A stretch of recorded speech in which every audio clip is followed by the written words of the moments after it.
کسی نے خوب کہا کہ مال کو چھپانا آسان کام ہے، لیکن راز چھپانا یہ بڑا مشکل کام ہے۔ کہ مال، انسان کے پاس پیسہ ہے، دولت ہے، زیور ہے، سونا ہے، چاندی ہے، وہ کسی نہ کسی جگہ پر اس کو چھپا سکتا ہے، لیکن راز کو چھپانا یہ بڑا مشکل کام ہے، بڑا مشکل کام ہے۔ قرآن مجید فرقان حمید کے اندر اللہ رب العزت نے فرمایا کہ فاعفو واصفحوا، میرے بندو اپنے مسلمان بھائیوں کو معاف کرو، پردہ پوشی والا معاملہ کرو۔ اب ایک ہے معاف کرنا، اور معاف کرنے کی تعریف یہ ہے کہ میں نے کسی کو کوئی گناہ کرتے ہوئے دیکھا، اب اس شخص کو پتہ چل گیا کہ اس شخص نے مجھے دیکھ لیا ہے، اب وہ شخص کہہ رہا ہے بھائی میں نے آپ کو گناہ کرتے تو دیکھ لیا ہے، کوئی غلط کام کرتے، چوری کرتے دیکھ لیا ہے، لیکن آپ مطمئن رہیں میں کسی کو بتاؤں گا نہیں، میں کسی کو بتاؤں گا نہیں۔ اب اس کو بولتے ہیں معاف کرنا۔ لیکن اس حالت میں بھی وہ جو گناہ کرنے والا ہے، وہ چوری کرنے والا ہے، وہ کسی کے حق پر ڈاکہ مارنے والا ہے، اس کے دل میں کھٹکا لازمی لگا رہتا ہے کہ یہ لوگ کہیں غلطی سے اس کے منہ سے نکل جائے، غلطی سے اس کے منہ سے میرا نام نکل جائے، یہ ہے معاف کرنا۔ لیکن قرآن کیا کہہ رہا ہے؟ فاعفو، معاف کرو، لیکن اس کے ساتھ واصفحوا، پردہ پوشی والا معاملہ کرو۔ اور پردہ پوشی کسے کہا جاتا ہے؟ کہ ایک انسان کو گناہ کرتے دیکھا، اب جب اس نے گناہ کرتے دیکھا فوراً اس نے اپنا رخ پھیر لیا،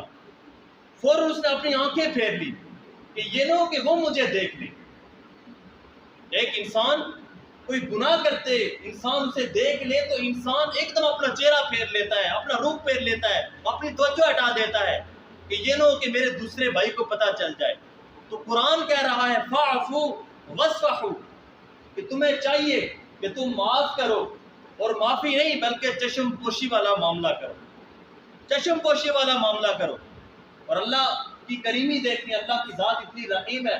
ایک گناہگار شخص جب توبہ کرتا ہے تو اللہ فرماتے ہیں کہ میں اس توبہ کی برکت سے میں اس کے گناہوں کو مٹا دیتا ہوں، اور صرف مٹا نہیں دیتا بلکہ وہ جو رجسٹر ہے اس رجسٹر سے اس کے گناہ کو ختم کر دیتا ہوں۔ صرف رجسٹر سے ختم نہیں کرتا، فرشتوں کے ذہنوں میں جو گناہ ہے فرشتوں کے ذہنوں سے مٹا دیتا ہوں، صرف ذہنوں سے نہیں مٹاتا، فرمایا یبدل اللہ سیئات حسنات، میں اس کی ساری برائیوں کو نیکیوں سے تبدیل کر دیتا ہوں، نیکیوں سے تبدیل کرتا ہوں۔ یہ اللہ کی پردہ پوشی۔ من ستر مسلمن سترہ اللہ یوم القیامہ، ایک پردہ کسی کا رکھے گا کل قیامت والے دن دنیا کے اندر اس کے ساتھ پردہ پوشی والا معاملہ فرمائیں گے۔ امام ابو حنیفہ رحمت اللہ علیہ، اللہ کے ایک بڑے ولی گزرے ہیں، اور یہ وہ شخص ہے جنہوں نے قرآن مجید سے 90,000 مسائل نکالے ہیں۔ امام ابو حنیفہ رحمت اللہ علیہ، اور 40 سال تک پوری رات اللہ کے ساتھ جو وہ راز و نیاز کی باتیں کیا کرتے تھے، پھولوں جیسی پاکیزہ ان کی زندگی تھی، اور یہ تابعی تھے۔ تابعی اسے کہا جاتا ہے جس نے صحابی کو دیکھا ہو،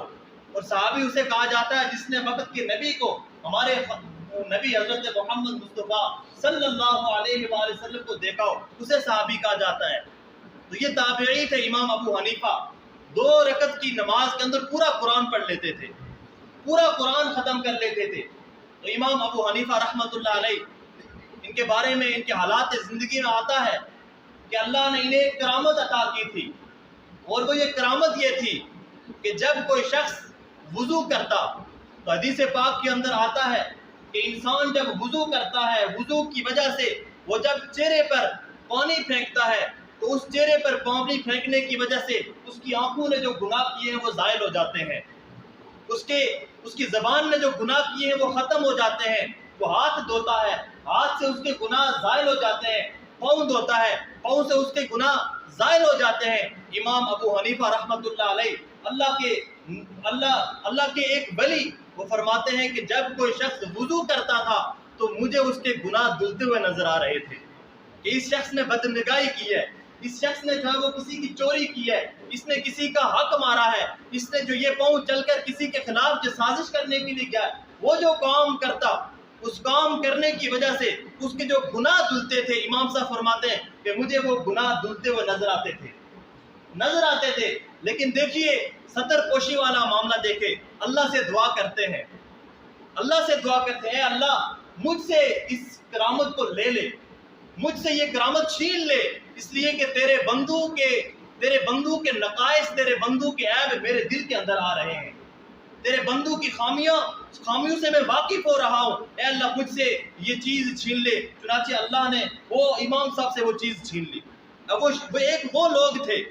کہ جو کسی کا عیب دیکھتے، کسی کا کوئی گناہ دیکھتے، کسی کی کوئی غلطی دیکھتے تو اللہ سے التجا کرتے، اے اللہ مجھے نظر آ رہی ہے لیکن اس کے باوجود میں دعا کرتا ہوں کہ مجھ سے وہ چیز چلی جائے، مجھ سے وہ چیز ختم